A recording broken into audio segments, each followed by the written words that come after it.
नमस्ते मित्रों, कथा निधि चैनल पर आपका बहुत बहुत स्वागत है। हमारी आज की कहानी का नाम है अपनापन मगर शब्द नहीं। तो चलिए कहानी शुरू करते हैं। सुबह के 6:30 बजे थे। इंदौर की एक शांत कॉलोनी में जोशी परिवार के घर में एक नए दिन की शुरुआत हो चुकी थी। रसोई से तड़के की हल्की सी खुशबू पूरे घर में फैल रही थी। माधवी जी, उम्र लगभग 60 वर्ष, कॉलेज की प्राचार्य के पद से कुछ महीने पहले ही सेवानिवृत्त हुई थी। बड़ी अनुभवी, अनुशासित, समझदार और बेहद स्नेही भी। लेकिन उनका स्वभाव ऐसा था कि वे हर शब्द बहुत सोच समझकर बोलती थी। वे बालकनी में बैठकर चाय पी रही थी, तभी कमरे का दरवाज़ा खुला। अनघा बाहर आई। एक बड़ी आईटी कंपनी में प्रोजेक्ट मैनेजर, मेहनती, ईमानदार और दिल की बहुत अच्छी, लेकिन बहुत कम बोलने वाली। वो अपने प्रेम को शब्दों से नहीं, अपने काम से व्यक्त करती थी। माँ, चाय लाऊं? उसने धीमे से पूछा। माधवी जी मुस्कुराई। मैं पी चुकी हूँ बेटा। बस यही बातचीत समाप्त। न कोई कटुता, न कोई नाराज़गी, सिर्फ एक गहरी चुप्पी। उसी समय 10 साल की आर्या दौड़ती हुई आई। दादी कहते हुए वह दादी से लिपट गई। आज स्कूल में मेरा प्रेजेंटेशन है। माधवी जी ने प्यार से उसके सिर पर हाथ फेरा। बहुत बढ़िया, तुम तो अच्छा ही करोगी। फिर आर्या माँ की ओर मुड़ी। मम्मी, मेरा चार्ट बैग में रख दिया ना? अनघा मुस्कुराई। हाँ, रख दिया। आर्या ने दोनों को गौर से देखा। उसके मन में एक सवाल उठा। दादी और मम्मी इतनी कम बातें क्यों करती हैं? 7:30 बजे समीर भी तैयार होकर नीचे आया। वह एक राष्ट्रीय बैंक में वरिष्ठ अधिकारी है, समझदार, शांत और हमेशा परिवार को जोड़ के रखने वाला। उसने हंसते हुए कहा, वाह, आज तो मेरी दोनों शेफ ने मिलकर नाश्ता बनाया है। अनघा हल्के से मुस्कुराई। माधवी जी ने भी बस मुस्कुराकर उसकी ओर देखा। समीर समझ गया, दोनों के मन में एक दूसरे के लिए सम्मान और अपनापन है, लेकिन दोनों ही उसे शब्द में व्यक्त नहीं कर पाती। नाश्ते के दौरान माधवी जी बोली, अनघा, आज बारिश हो सकती है, छाता साथ ले जाना। जी माँ। कुछ समय बाद ऑफिस से लौटने में देर तो नहीं होगी? शायद थोड़ी हो जाए। ठीक है, तुम आराम से आना। फिर वही चुप्पी। समीर ने माहौल को हल्का करने की कोशिश की। माँ, शाम को गरम गरम प्याज के पकौड़े बन जाए तो मज़ा आ जाए। ज़रूर बनाऊंगी बेटा। अनघा बोली, मैं लौटते समय प्याज ले आऊंगी। ठीक है बेटा। दोपहर में माधवी जी घर समेट रही थी, तभी उनकी नज़र मेज़ पर रखी अनघा की ऑफिस फाइल पर पड़ी। उन्होंने तुरंत समीर को फ़ोन किया। समीर, अनघा अपनी ज़रूरी फाइल घर पर भूल गई है। आज तो उसकी बहुत बड़ी मीटिंग है माँ। उसने अनघा को फ़ोन लगाया। अब मैं क्या करूँ? माधवी जी ने बिना एक पल गंवाए कैब बुक की, फाइल एक बैग में रखी और ड्राइवर से बोली, बेटा, ये बहुत ज़रूरी कागज़ है, संभाल कर दे देना उन्हें। शाम को अनघा घर लौटी। उसकी मीटिंग बहुत सफल रही थी। वह मन ही मन सोच रही थी, अगर माँ फाइल समय पर न भेजती तो आज तो बहुत बड़े परेशानी हो जाती। वह रसोई में गई। माधवी जी चाय बना रही थी। माँ, आपका बहुत बहुत धन्यवाद, अनघा कहना चाहती थी, लेकिन शब्द होठों तक आकर रुक गए। वह सिर्फ इतना बोली, मैं आ गई माँ। माधवी जी मुस्कुराई। आ जाओ बेटा, हाथ मुँह धो लो। उनके मन में भी एक छोटी सी इच्छा थी, काश आज ही एक बार कह देती कि माँ, आपने मेरी बहुत मदद की। लेकिन अगले ही पल उन्होंने स्वयं को समझाया, हर किसी का प्यार जताने का तरीका अलग होता है। रात को चारों लोग साथ बैठकर खाना खा रहे थे। अचानक आर्या ने पूछा, पापा? हाँ हाँ बेटा, दादी और मम्मी कभी लड़ती नहीं हैं, लेकिन वे मेरी दोस्त की मम्मी और दादी की तरह आपस में बात करके हंसती भी नहीं है। पूरा कमरा कुछ क्षण के लिए शांत हो गया। समीर मुस्कुराया। बेटा, हर इंसान का प्यार जताने का तरीका अलग होता है, लेकिन मुझे ना आप तीनों को हमेशा साथ हंसते हुए देखना है। माधवी जी ने चुपचाप पानी का गिलास उठा लिया। अनघा ने भी नजर झुका ली। दोनों के मन में एक ही बात थी, शायद आर्या सच कह रही है। उन्हें पता नहीं था कि यही मासूम बच्ची एक दिन उनके जीवन की सबसे बड़ी शिक्षक बनने वाली थी। अगली सुबह घर में रोज की तरह चहल पहल थी। माधवी जी सुबह 5 बजे उठ गई थी। चाय बनाकर नाश्ता बनाया, सबके टिफिन भी पैक कर दिए। कुछ देर के बाद में अनघा जल्दी जल्दी रसोई में पहुंची। घड़ी की ओर देखते हुए बोली, माँ, आज फिर आप अकेले ही सब काम कर चुकी। मुझे जगा देती, मैं मदद कर देती। कल रात तुम्हारी मीटिंग देर तक चली थी ना बेटा, बस इसीलिए सोचा तुम्हारी नींद पूरी हो जाए। लेकिन रोज रोज आप इतना काम करें ये भी तो ठीक नहीं है। अरे मुझे कोई तकलीफ नहीं होती है। बस बात समाप्त। अनघा के मन में आया, माँ शायद सोचती होंगी कि मैं घर के कामों से बचती हूँ। माधवी जी सोच रही थी, बेचारी दिन भर ऑफिस में काम करती है, जितना हो सके मैं उसको आराम दे दूँ। दोनों यही सोच रही थी कि शायद सामने वाला उन्हें समझ नहीं रहा। उस दिन समीर को मुंबई ऑफिस जाना था। निकलते समय उसने मुस्कुराकर कहा, मेरे घर की 2 सबसे समझदार महिलाओं से एक ही विनती है, आज मुस्कुराना मत भूलिएगा। आर्या खिलखिलाई, पापा आप भी ना? हाँ बेटा, घर की सबसे बड़ी दौलत घर की हंसी और खुशी होती है। दोपहर में आर्या स्कूल से लौटी। उसका चेहरा मुरझाया हुआ था। क्या हुआ बेटा? आर्या ने बैग नीचे रखा। दादी, आज हमारी मैडम ने पूछा कि घर में सबसे ज़्यादा बातें कौन करता है। फिर सब ने कहा, मेरी मम्मी, मेरी दादी। माधवी जी ने उसके सिर पर हाथ फेरा। तुमने क्या कहा? मैंने कहा, मेरी मम्मी और दादी दोनों बहुत अच्छी तो हैं, बस बोलती कम है। माधवी जी हल्के से मुस्कुराई, लेकिन उनके मन में कहीं एक टीस उठी। शाम को अनघा ऑफिस से लौटी। आर्या ने स्कूल की सारी बातें उसे बता दी। अनघा कुछ देर चुप रही। रात को अपने कमरे में आईने के सामने खड़ी होकर उसने खुद से कहा, मैं इतनी चुप क्यों रहती हूँ? माँ के लिए मेरे मन में इतना सम्मान है, स्नेह भी है, फिर मैं उन्हें कभी खुलकर बता क्यों नहीं पाती? रात का खाना शुरू हुआ। समीर भी वापस आ चुका था। उसने माहौल हल्का करने के लिए कहा, आज हम एक छोटा सा खेल खेलेंगे। आर्या खुशी से उछल पड़ी। वाह वाह पापा, कौन सा खेल? देखो, हर व्यक्ति सामने बैठे इंसान की एक अच्छी बात बताएगा। ठीक है पापा। सबसे पहले माधवी जी बोली, अनघा बहुत समझदार है और जिम्मेदार भी। इतना व्यस्त होने के बाद भी कभी घर की जिम्मेदारी से पीछे नहीं हटती। सुनकर अनघा चौंक गई। उसे पहली बार पता चला कि माँ उसके बारे में ऐसा सोचती है। अब अनघा की बारी थी। वह कुछ क्षण चुप रहकर धीरे से बोली, माँ मेरे लिए सिर्फ सास नहीं है। मैं ऑफिस में इसलिए निश्चिंत रहती हूँ क्योंकि मुझे पता है कि आर्या इनके पास सबसे ज़्यादा सुरक्षित रहती है। माधवी जी की आंखें भर आई। इतने वर्षों में पहली बार अनघा ने अपने मन की बात शब्दों में कही थी। समीर के चेहरे पर संतोष था। उसे लगा शायद अब सब बदलेगा। लेकिन तभी अनघा के मोबाइल की घंटी बज उठी। ऑफिस से ज़रूरी कॉल था। उसे तुरंत लैपटॉप खोलकर बैठना पड़ा। अधूरी रह गई प्यार भरी सी बातचीत। फिर रोज़मर्रा की भागदौड़ में कहीं खो सी गई। उस रात आर्या अपने ड्राइंग कॉपी में एक चित्र बना रही थी। चित्र में उसने खुद को बीच में बनाया। एक तरफ मम्मी, दूसरी तरफ दादी को बनाया। तीनों एक दूसरे का हाथ पकड़े हुए थे। चित्र के नीचे उसने लिखा, मेरा घर, जहाँ सब एक दूसरे से बहुत प्यार करते हैं। उसे नहीं पता था कि अगले सप्ताह यही चित्र इस घर की चुप्पी तोड़ने की शुरुआत करने वाला था। रविवार की सुबह। आज घर में किसी को ऑफिस जाने की जल्दी नहीं थी। रसोई में माधवी जी नाश्ता बना रही थी। अनघा भी आज जल्दी उठ गई थी। माँ, आज नाश्ता मैं बनाती हूँ। माधवी जी मुस्कुराई। तो फिर मैं तुम्हारी सहायक बन जाती हूँ। दोनों साथ साथ काम करने लगी।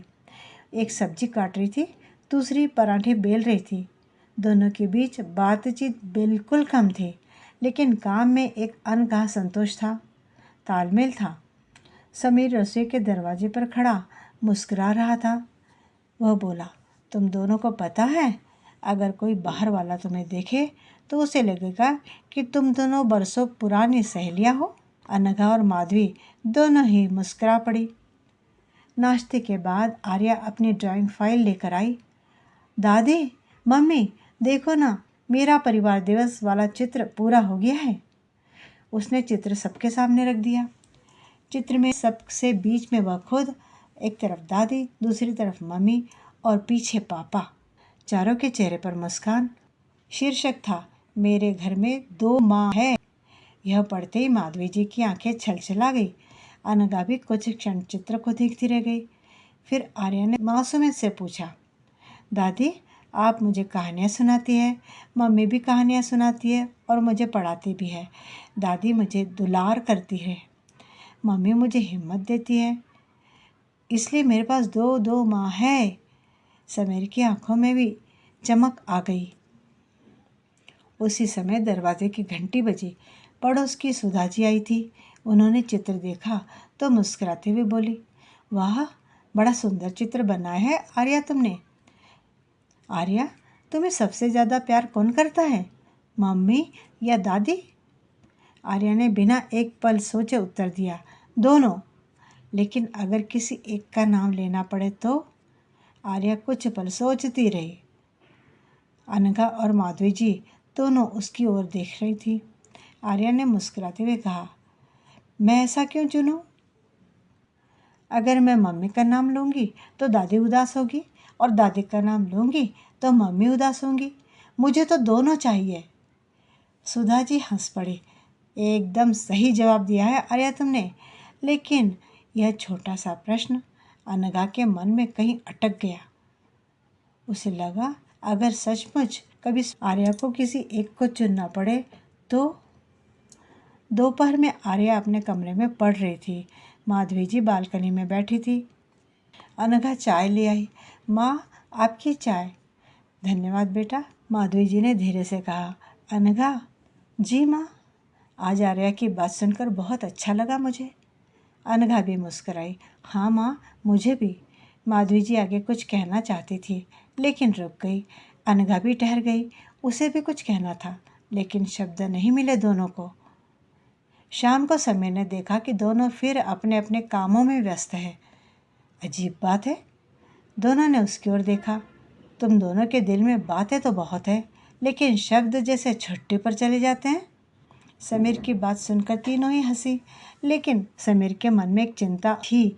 उसे लगता था, जब तक ये दोनों बिना झिझक एक दूसरे से अपने मन की बात नहीं कहेंगी, तब तक यह दूरी पूरी तरह मिटेगी नहीं। उसे क्या पता था कि अगले ही दिन एक छोटी सी घटना दोनों के दिलों में छुपी भावनाओं को बाहर ले आएगी। सोमवार की सुबह आज अनघा की कंपनी में एक बहुत महत्वपूर्ण प्रेजेंटेशन था। वह जल्दी जल्दी तैयार हो रही थी। माधवी जी ने उसके लिए टिफ़िन पैक किया। अनघा, आज तुम्हारी पसंद की मेथी आलू की सब्जी बनाई है। धन्यवाद माँ। मुस्कुराते हुए अनघा जल्दी जल्दी में ऑफिस के लिए निकल गई। दोपहर उसका प्रेजेंटेशन बहुत अच्छा रहा। सभी ने उसकी बहुत तारीफ की। लंच के समय उसने टिफ़िन खोला। सब्जी थी, अचार था, लेकिन रोटियां थी ही नहीं। वह कुछ पल चौंक गई, फिर मन ही मन मुस्कुराई। शायद माँ जल्दी में रखना भूल गई होंगी। उसने कैंटीन से 2 रोटियां ले ली और आराम से खाना खा लिया। उसे इस बात का बिल्कुल भी बुरा नहीं लगा। घर पर माधवी जी भी खाना खाने बैठी। उनकी नज़र रोटी के डिब्बे पर पड़ी। अंदर वही 4 रोटियां रखी थी। उनके चेहरे का रंग फक पड़ गया। अरे राम, मैं तो अनघा के टिफ़िन में रोटियां रखना ही भूल गई हूँ। उन्होंने तुरंत मोबाइल उठाकर अनघा का नंबर मिलाया, लेकिन फिर अगले ही पल रुक गई। अरे, अभी तो उसकी मीटिंग होगी, कहीं वह परेशान ना हो जाए। उन्होंने फ़ोन वापस रख दिया, पर पूरे दिन वे बेचैन रही। शाम को अनघा घर लौटी। माधवी जी दरवाजे पर ही मिल गए। बेटी, आज मुझसे बहुत बड़ी गलती हो गई है। क्या हुआ माँ? मैं तुम्हारे टिफ़िन में रोटियां रखना ही भूल गई। सब्जी रख दिया, अचार रख दिया, रोटियां नहीं रखी। अनघा हंस पड़ी। इतनी सी बात माँ, इसमें कौन सा परेशान होने की बात है? और ये कोई बड़ी गलती थोड़ी है। मैंने तो रोटियां कैंटीन से ले ली थी। आप यूँ बेवजह परेशान होती रही। माधवी जी ने राहत की सांस ली, लेकिन उनके मन में एक बात रह गई। अगर इसने मुझे एक छोटा सा मैसेज कर दिया होता कि सब कुछ ठीक है, आप परेशान ना हो। उधर अनघा सोच रही थी, माँ हर छोटी बात की कितनी चिंता करती हैं। उन्हें अपनी सेहत का भी तो ध्यान रखना चाहिए।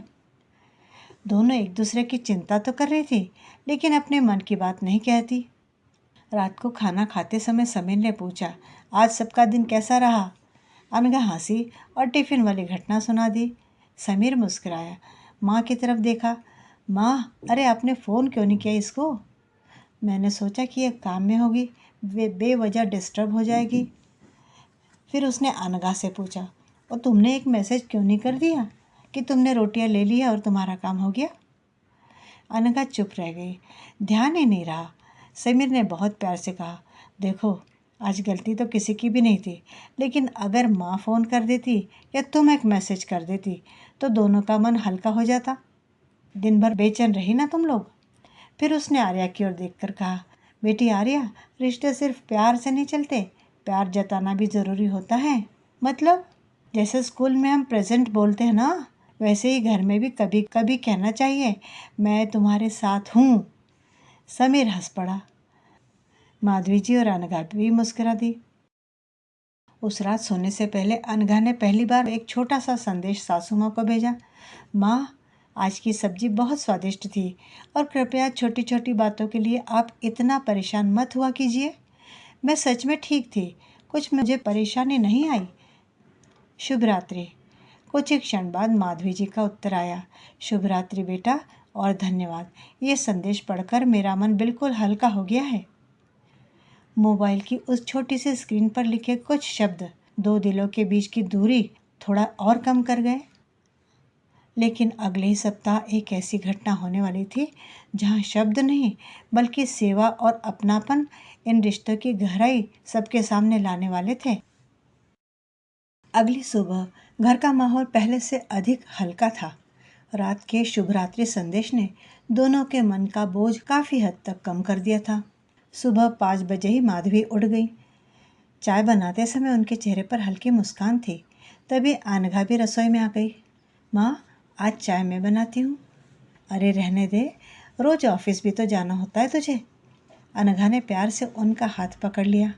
ऑफिस रोज जाती हूँ, लेकिन माँ के साथ चाय पीने का समय रोज तो नहीं मिलता ना। दोनों बैठकर चाय पीने लगी। पहली बार बिना किसी झिझक के उनमें बातें हो रही थी। उसी समय आर्या नींद से उठकर आई और दोनों को हंसते हुए देखकर बोली, वाह, आज तो मेरी दादी और मम्मी में दोस्ती हो गई। शाम बेटा ऑफिस से लौटा। उसने घर का बदला हुआ माहौल महसूस किया। पहले जहाँ हल्की सी खामोशी रहती थी, वहाँ अब हंसी सुनाई दे रही थी। रात के भोजन के बाद आदित्य ने कहा, आज मैं आप दोनों से एक बात कहना चाहता हूँ। दोनों ने उसकी ओर देखा। माँ, आप बहुत स्नेहल है, लेकिन मन की बात तुरंत कह देती है, मन में कोई बात रखती नहीं है।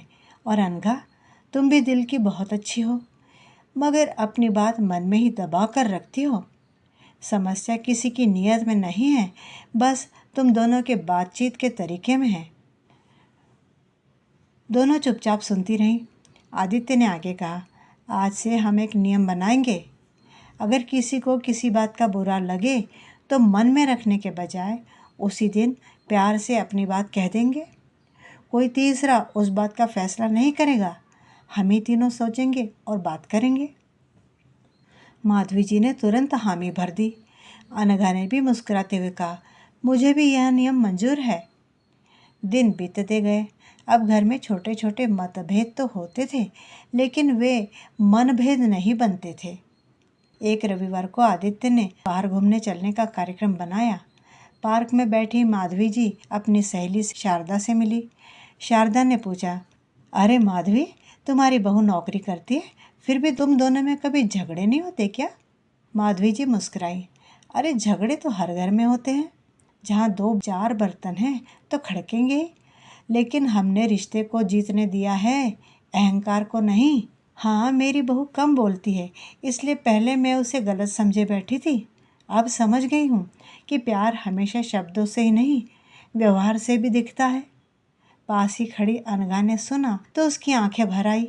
उसने आगे बढ़कर सास के कंधे पर हाथ रखा। घर लौटते समय आर्या बोली, पापा, अब हमारा घर पहले से ज़्यादा अच्छा लगता है मुझे। अच्छा, क्यों बेटा? आर्या मासूमियत से बोली, क्योंकि अब दादी और मम्मी दोनों हमेशा मुस्कुराते हुए बातें भी करती है।